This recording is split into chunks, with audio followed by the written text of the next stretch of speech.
Hello everyone. तो finally जोसा counselling का चॉइस फिलिंग लॉक हो चुका है और अब आपकी एक छोटी सी गलती आपका सीट तक कैंसिल कर सकता है। आप सभी को पता है कि 13 जून को आप सभी का एक्चुअल राउंड 1 का रिजल्ट आ रहा है और इस रिजल्ट के आने के बाद कई सारी ऐसी चीजें होती है जिसका आपको बहुत ही ज्यादा ध्यान रखना पड़ता है। थोड़ा सा गलती करेंगे तो आपका सीट तक कैंसिल हो जाएगा। सो आज का वीडियो बहुत इंपॉर्टेंट होगा सभी के लिए। जिन बच्चों को जोसा के राउंड 1 में सीट मिलता है और जिनको नहीं मिलता है, उन सभी बच्चों को क्या कुछ करनी चाहिए और अभी से आपको क्या कुछ रेडी रखना है। तो अब आप अपने साइड से एकदम रेडी रहिए, क्योंकि जैसे ही आपका रिजल्ट आएगा उसके लिए आपको बहुत ज़्यादा दिन का टाइम नहीं मिलेगा। सो वीडियो बहुत इंपॉर्टेंट होगा, पूरे ध्यान से देखिएगा। जोसा राउंड 1 रिजल्ट आने के बाद किन किन बातों का आपको ध्यान रखना है, बहुत ही ज़्यादा इंपॉर्टेंट वीडियो रहने वाला है। और ऐसी कौन कौन सी चीज़ आपको ध्यान में रखना है जिससे आपका सीट कैंसिल ना हो। वीडियो बहुत इंपॉर्टेंट है, पूरी ध्यान से देखिए और इस वीडियो को अपने फ्रेंड सर्कल में भी शेयर कर दीजिएगा ताकि उनसे भी ये सभी चीज़ें नहीं छूटे और उनका सीट कैंसिल ना हो। ठीक है, सो आप इसको शेयर भी कर दीजिएगा। चलिए हम स्टार्ट करते हैं सबसे पहले आपके शेड्यूल से। एज यू नो, आज यानी कि 11 जून को 5 बजे, शाम 5 बजे आप सभी का चॉइस जो है वो ऑटोमेटिक लॉक हो चुका है। ठीक है, 12 तारीख को reconsolidation of data verification and validation by JoSAA. ठीक है, उसके बाद 13 जून को 13 जून 2026 के सुबह 10 बजे ही आपका एक्चुअल राउंड 1 का रिजल्ट आने वाला है, जो कि ये दिन आप सभी बच्चों के लिए सबसे खास दिन होने वाला है। क्योंकि जो भी बच्चा जेई मेन का तैयारी करता है, जेई एडवांस का तैयारी करता है, हर बच्चों को बेहतर रहता है कि उनको उनके रैंक पे एक सही कॉलेज मिले। सो ये जो राउंड 1 का रिजल्ट आने वाला है 13 जून को, इसी दिन आप सभी का पिटारा खुलने वाला है और ये दिन आप सभी बच्चों के लिए बहुत ही ज्यादा इंपॉर्टेंट रहने वाला है। और जैसे ही आपको सीट मिलती है, कुछ बहुत इंपॉर्टेंट चीजें, सबसे पहले आपको फी पेमेंट करना होगा जिसको कहते हैं सीट एक्सेप्टेंस फी, और दूसरे स्टेप में आपको डॉक्यूमेंट को अपलोड करना होता है, जिसके लिए अभी आपके पास कौन कौन सी डॉक्यूमेंट होनी चाहिए। सीट एक्सेप्टेंस फी किन बच्चों का कितना लगेगा, क्योंकि ये फीस अलग अलग कैटेगरी वाले बच्चों के लिए अलग अलग लगता है। अगर आप जनरल, ओबीसी, ईडब्ल्यूएस से हैं तो आपका फीस अलग लगेगा।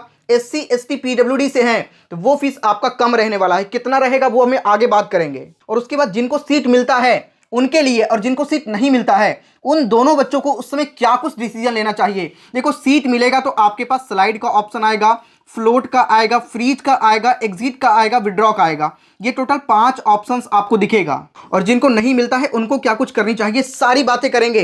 वीडियो बहुत इंपॉर्टेंट होगा, लेकिन उससे पहले मैं आप सभी बच्चों के साथ में एक बहुत इंपॉर्टेंट डिस्कशन करना चाहूंगा। देखो, अब तक आपके 2 बार मॉक राउंड का रिजल्ट आ चुका है और जो आपके मॉक राउंड 2 में रिजल्ट आया है वही आपके एक्चुअल राउंड 1 में मिलने की पूरी हाई पॉसिबिलिटी होती है, जिसमें से कई सारे ऐसे बच्चे होंगे जिनको ठीक कॉलेज और ठीक ब्रांच मिल रहा होगा। लेकिन मोस्ट ऑफ दी ऐसे बच्चे जिनको कॉलेज मिल रहा होगा तो ब्रांच पसंद नहीं है, और सही ब्रांच मिल रहा होगा तो लोअर कॉलेज के अंदर मिल रहा होगा, मतलब कॉलेज पसंद नहीं है। और यही problem most of the student को परेशान कर रहा होगा, जिससे आप कॉलेज चूज करने में बहुत बड़ी गलती कर सकते हैं। हजारों बच्चे अभी भी सोच रहे होंगे कि एआई और कोडिंग मैथ्स जीनियस वालों के लिए है या फिर उन बच्चों के लिए है जो बचपन से कोडिंग करते आए हैं, और इसी सोच की वजह से वो गलत कॉलेज में चले जाते हैं, 4 साल पढ़ाई करते हैं, लेकिन जब वो इंडस्ट्री में जाते हैं तब उनको रियलिटी पता चलता है कि ना ही आपके अंदर रियल स्किल्स है, ना ही पोर्टफोलियो और ना ही कोई एआई प्रोजेक्ट। सिर्फ आपके हाथ में एक डिग्री है और 2030 तक एआई जॉब मार्केट में सिर्फ आपसे डिग्री नहीं मांगता, आपसे रियल कैपेबिलिटी मांगता है। और एग्जैक्टली इसी गैप को फुलफिल करता है मिराई स्कूल ऑफ टेक्नोलॉजी। और सबसे इंपॉर्टेंट बात मैं आपको बताऊं,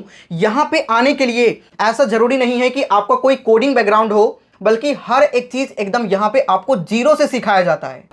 पहले साल में AI foundation, Python, problem solving, वहीं दूसरे साल में न्यूट्रल नेटवर्क, एमएल मॉडल्स और लाइव एआई प्रोजेक्ट को बिल्ड करना शुरू कर देते हैं। और तीसरे और चौथे साल से आप job portals, recommendations engines and real AI systems को बना रहे होते हो, और खुद के हाथ में स्मार्ट क्लासरूम और टॉप टीचिंग फैकल्टी जो अब तक हजारों बच्चों को ट्रेन कर चुके हैं। और सबसे इंपॉर्टेंट, फ्री मैकबुक और 15+ एआई टूल्स का एक्सेस। ये कॉलेज आपको सिखाता नहीं बल्कि बनाता है, और इनका रिजल्ट बोलता है इनके फर्स्ट ईयर के स्टूडेंट ऑलरेडी गूगल बिग को 2026 में टॉप 50 पैन इंडिया हैकाथॉन में 155+ टीम्स को पीछे छोड़ के टॉप 8 आईआईटी रुड़की के 36 आवर हैकाथॉन में पार्टिसिपेट कर चुके हैं लास्ट ईयर।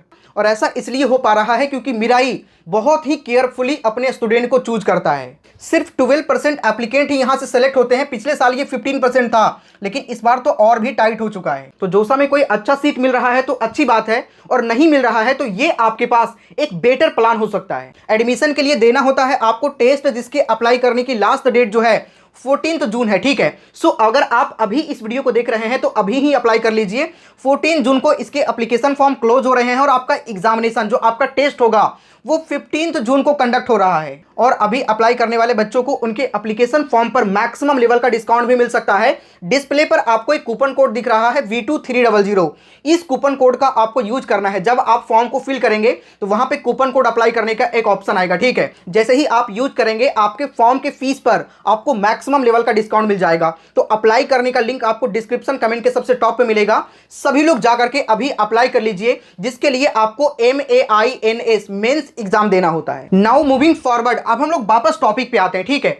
देखो जैसे ही आपको राउंड 1 में सीट मिलेगा, देखो सबसे पहले आपको क्या करना होगा, जैसे कि मैंने आपको बताया कि सीट एक्सेप्टेंस फी आपको पे करना होता है। कि इस बच्चों के लिए कितना सीट एक्सेप्टेंस फी होगा, देखो मैंने आपको बताया कि अलग अलग कैटेगरीज के लिए अलग अलग लगता है। मैंने ऑलरेडी एक वीडियो बना दिया है, आपको इसका लिंक डिस्क्रिप्शन में मिल जाएगा, जाकर के चेकआउट करिएगा। सीट एक्सेप्टेंस फी या फिर पार्शियल एडमिशन फी, दो टाइप के पेमेंट आपको करने होते हैं। कि इस बच्चों को कितना देना है मैंने ऑलरेडी वीडियो बना दिया है, इसको आप जाकर के जरूर देखिएगा, ठीक है। ये तो हो गया आपका फीस पेमेंट। दूसरा आपको ऑनलाइन रिपोर्टिंग करना होता है, जिसमें आपको डॉक्यूमेंट अपलोड करना होता है, और जिसके लिए आपके पास टाइम लगभग आप देख सकते हैं 13 तारीख से लेकर के आपके पास last day to respond to withdraw query, या फिर आप कह सकते हैं last day to fee payment आपके 26 जून तक रहने वाला है। मतलब 13 से लेकर के 14 दिन का टाइम आपके पास रहेगा। और ये सिर्फ फर्स्ट राउंड में, आपको राउंड 1 में ज्यादा दिन का टाइम मिल रहा है। राउंड 2 से आपको सिर्फ 3 से 4 दिन का टाइम मिलेगा। जैसे राउंड 2 में देखो 30 तारीख को आपका रिजल्ट आएगा और 3 तारीख को last day to fee payment है। राउंड 3 में देखेंगे 6 तारीख को रिजल्ट आएगा और 8 तारीख को last day to fee payment है। मतलब पहले राउंड में आपको सिर्फ ज्यादा दिन का टाइम मिल रहा है, ठीक है। तो डॉक्यूमेंट में जैसे मान के चले आपका 13 को रिजल्ट आएगा, राउंड 1 में कोई आपको सीट मिला, तो 14 तारीख को या फिर 13 तारीख को ही जैसे ही रिजल्ट आएगा आप डॉक्यूमेंट को अपलोड कर देंगे। कोई भी डिस्क्रिपेंसी आता है तो 24 घंटे के अंदर आपको पोर्टल को ओपन करके देखना है। अगर कहीं पे कोई डॉक्यूमेंट में मिस्टेक वगैरह है तो डिस्क्रिपेंसी आ जाएगा, ठीक है। फिर इसको करेक्ट करवा करके आपको रीसबमिट करना होगा। तो ये जो भी चीजें होगा आपको पहले बता दिया जाएगा, ठीक है। तो जितना जल्दी से जल्दी ट्राई करना कि आपको कोई सीट मिलता है, और ये चीज हर बच्चों के लिए मैंडेटरी है। जैसे मान के चलें आपको सीट पसंद नहीं है, ठीक है। कई बच्चे ऐसे होंगे, बहुत सारे बच्चों का कंफ्यूजन होता है, डाउट होता है कि भैया हमको सीट तो पसंद है ही नहीं, सीट तो मिल गया तो क्या हमें भी सीट एक्सेप्टेंस फी को पे करना होगा? तो 110% आपको देना होगा, चाहे पसंद हो या ना हो। ध्यान से समझिएगा, सीट आपको पसंद हो या फिर ना हो, राउंड 1 में, राउंड 2 में, राउंड 3 में, राउंड 4 में, राउंड 5 में, किसी भी राउंड में आपको सीट मिलेगा तो आपको सीट एक्सेप्टेंस फी को देना ही पड़ेगा। जैसे आपने टोटल 100 प्रीफरेंस को फिल किया, ठीक है, मान के चले एक आइडिया, हालांकि जिसके रैंक ज्यादा है उनको कम से कम 200 से 250 प्रीफरेंस को फिल करना ही चाहिए। तो हम एक आइडिया लेते हैं कि आपने चलो 200 प्रीफरेंस को आपने फिल किया, तो जोसा इस बेस पे एलोकेशन करती है कि जो आपने फिल किया ये आप अपनी स्वेच्छा से कर रहे हो और आपका मन है कि इसमें से कुछ भी मिलेगा तो आपको लेना पड़ेगा। लेकिन आप लास्ट राउंड तक जाते जाते सीट को विड्रॉ भी कर सकते हैं, ये भी ऑप्शन आपके पास होता है। तो जैसे 200 प्रीफरेंस को फिल किया और आपको 150 वाला प्रीफरेंस मिलता है, लेकिन आपको ये पसंद नहीं है, उतना पसंद नहीं है, हाँ लास्ट में नहीं मिला तो हम ले सकते हैं या फिर हम विड्रॉ कर देंगे। तो क्या करेंगे, सीधा पहले सीट एक्सेप्टेंस फी को पे करेंगे, डॉक्यूमेंट को अपलोड करेंगे, उसके बाद में आपके पास ऑप्शन होगा स्लाइड का या फिर फ्लोट का। जैसे कॉलेज पसंद है, जैसे हमें NIT पटना के अंदर CSE लेना है और हमें NIT पटना के अंदर सिविल मिल गया, तो उस कंडीशन में अगर इसी के जस्ट ऊपर NIT पटना का कंप्यूटर साइंस भी डाला हुआ है तो हम कर देंगे स्लाइड। स्लाइड में सेम कॉलेज के अंदर ब्रांच इंप्रूव होगा। लेकिन मैक्सिमम बच्चे जो करते हैं वो करते हैं फ्लोट। फ्लोट में क्या होता है कि ऊपर के जो भी प्रीफरेंस है, जैसे 150 नंबर पे हमने NIT पटना का सिविल डाला और इसके ऊपर टोटल 149 और प्रीफरेंस है, तो नीचे वाला सारा प्रीफरेंस खत्म, ठीक है, नीचे वाला कुछ भी नहीं मिलेगा। लेकिन जैसे ही आप फ्लोट करेंगे तो आपके पास 149 ऑप्शंस और हैं, मतलब ऊपर कुछ भी मिलेगा तो आपके नेक्स्ट राउंड में कुछ और चेंज हो जाएगा, थर्ड राउंड में कुछ और चेंज हो सकता है। तो सेम इसी तरीके से आपको स्लाइड या फिर फ्लोट करके आगे बढ़ना होगा। लेकिन अगर आप सीट एक्सेप्टेंस फी को पे नहीं करते हैं, जैसे कई बच्चा गलती क्या करता है कि उसको सीट मिला और उसको वो सीट लेने का मन नहीं है, तो क्या करेगा, छोड़ देगा। उसको लगेगा मुझे लेना ही नहीं है तो मैं सीट एक्सेप्टेंस फी क्यों पे करूं। तो उस कंडीशन में आपका सीट जो है विड्रॉ माना जाएगा और सेम राउंड से, जैसे राउंड 1 में आपको कोई सीट मिला और आपने ऐसे पे नहीं किया तो आपको नेक्स्ट राउंड में पार्टिसिपेट करने का मौका नहीं मिलेगा, सेम राउंड से आपको बाहर कर दिया जाएगा। आप आगे के राउंड में तभी पार्टिसिपेट कर सकते हैं स्लाइड या फिर फ्लोट का ऑप्शन आपके पास होगा। जिनको सीट नहीं मिलता है, ठीक है, उस कंडीशन में क्या करना होगा कि अगर आपको सीट नहीं मिला है तो सीधा आप कुछ भी मत करिए, आप अगले राउंड नेक्स्ट राउंड का वेट करिए। हर राउंड में आपको पोर्टल ओपन कर करके देखते रहना है और जिस भी राउंड में आपको सीट मिलेगा सेम यही प्रोसीजर, सीट एक्सेप्टेंस फी और डॉक्यूमेंट अपलोड करना पड़ेगा। लेकिन किसी एक बच्चों को सिर्फ एक ही बार करना होगा। राउंड 1 में मिल गया तो क्या राउंड 2 में अगर चेंज होता है तो क्या फिर से करना पड़ेगा? तो ऐसा नहीं होता, सिर्फ आपको एक बार करना होता है। सीट एक्सेप्टेंस फी और डॉक्यूमेंट अपलोड सिर्फ एक बार करना होता है। तो ये कुछ चीजों का आपको ध्यान रखना होगा। अगर आप इन बातों का ध्यान रखेंगे तो आपका सीट कभी भी कैंसिल नहीं होगा।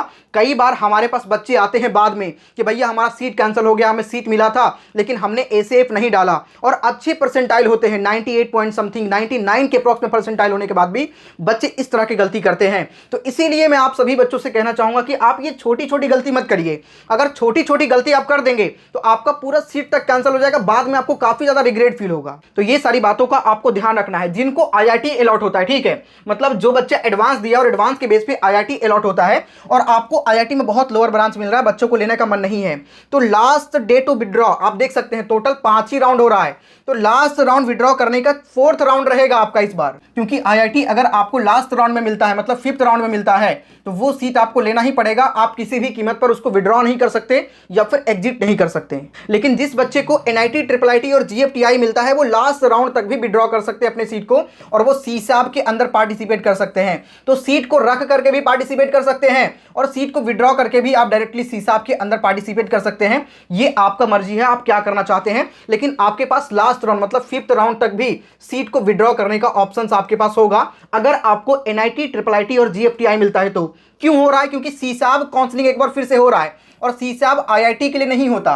तो जो सीट आईआईटी का बचेगा फिर इसका काउंसलिंग तो हो ही नहीं पाएगा। लेकिन एनआईटी, ट्रिपल आईटी और जीएफटीआई के लिए अगर कोई सीट बचता है तो उस कंडीशन में सीसाब के अंदर जाकर के वो सीट काउंट हो जाएगा। मतलब यहां विड्रॉ होगा तो यहां पर जाकर के किसी ना किसी बच्चे को वो सीट मिल ही जाएगा, ठीक है। तो ये कुछ बातों का आपको ध्यान रखना होता है। तो मैंने इस वीडियो में आपको हर एक चीज बहुत डिटेल में समझाने का प्रयास किया है। कोई डाउट है कमेंट करिएगा। साथ ही कितना आपको एसेएफ पे करना है, कितना आपको पीए पे करना है, एसेएफ का पे करना होता है ये तो मैंने आपको बता ही दिया।